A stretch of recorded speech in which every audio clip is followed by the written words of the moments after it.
Gibraltar, le caillou dans la chaussure de Theresa May et le lièvre. Londres et Bruxelles n'en finissent pas de discuter les termes du Brexit. À 6 mois du divorce effectif, l'UE pourrait lâcher du lest sur un dossier épineux, la frontière irlandaise. Ironie du sort, c'est à ce moment que l'Espagne réclame un chapitre sur la gestion de sa frontière avec le caillou britannique de Gibraltar. L'Union européenne serait prête à un compromis sur la frontière irlandaise dans le cadre des négociations sur le Brexit afin de dédramatiser le problème et de renforcer Theresa May dans un contexte politique qui lui est défavorable. C'est ce qu'affirment nos confrères du Times, qui ont eu accès à des notes confidentielles. Hasard du calendrier, c'est précisément à ce moment de déblocage potentiel que surgit un autre différend frontalier, celui de Gibraltar avec l'Espagne. Michel Barnier, le négociateur du Brexit pour le compte de l'Union européenne, s'est en effet rendu le 17 septembre à Madrid pour discuter du statut de l'avenir de la frontière avec Gibraltar, en amont du sommet informel des dirigeants européens qui se tiendra le 20 septembre prochain pour aborder la question du divorce avec Londres. Si un accord semble avoir été trouvé sur la frontière irlandaise, ce n'est pas encore le cas à Gibraltar.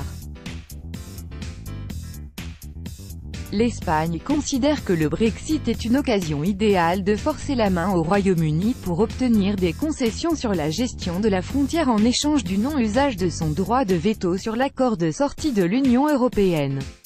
Pour rappel, le Brexit doit être ratifié par le Parlement britannique, mais aussi par l'ensemble des pays membres. Madrid a fait part de sa volonté à ce qu'un chapitre soit dédié au cas de Gibraltar dans les accords de sortie de l'UE et entend peser pour obtenir de Londres des changements sur les questions sociales, environnementales, fiscales et de lutte contre la contrebande. Dans ce contexte, le gouvernement espagnol demande à son homologue britannique de garantir la pérennité des emplois les 10 à 12 000 citoyens qui travaillent sur le caillou, en territoire britannique, d'établir des critères plus restrictifs pour l'établissement de domicile fiscal à Gibraltar ou encore de rapprocher le prix du tabac de celui pratiqué dans la péninsule pour rendre le trafic inintéressant.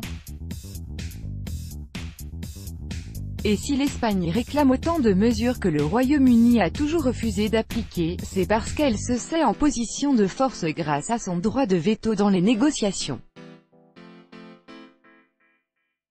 La solution envisagée pour résoudre le problème de la frontière en Irlande, appelé « protocole irlandais », vise à instituer des contrôles douaniers dématérialisés grâce à la haute technologie en passant par des entreprises de confiance, tout en obligeant Londres à se plier aux normes européennes.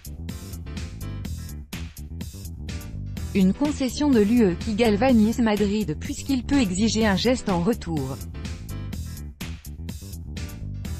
Michel Barnier a offert une sortie par le haut à Theresa May en ne rejetant pas le plan Chequers qu'elle avait âprement négocié en juillet et qui lui avait coûté la démission de Boris Johnson, ministre des Affaires étrangères, et de David Davis, en charge du Brexit. Ce plan implique la création d'un accord douanier simplifié, une zone de libre-échange pour les produits agroalimentaires, mais aussi la fin du passeport financier qui permet aux banques d'avoir accès au marché européen comme si elles en faisaient partie.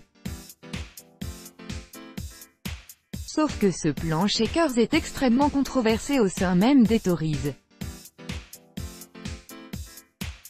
Boris Johnson l'a qualifié d'abomination constitutionnelle qui ferait du Royaume-Uni le vassal de Bruxelles ad vitam aeternam.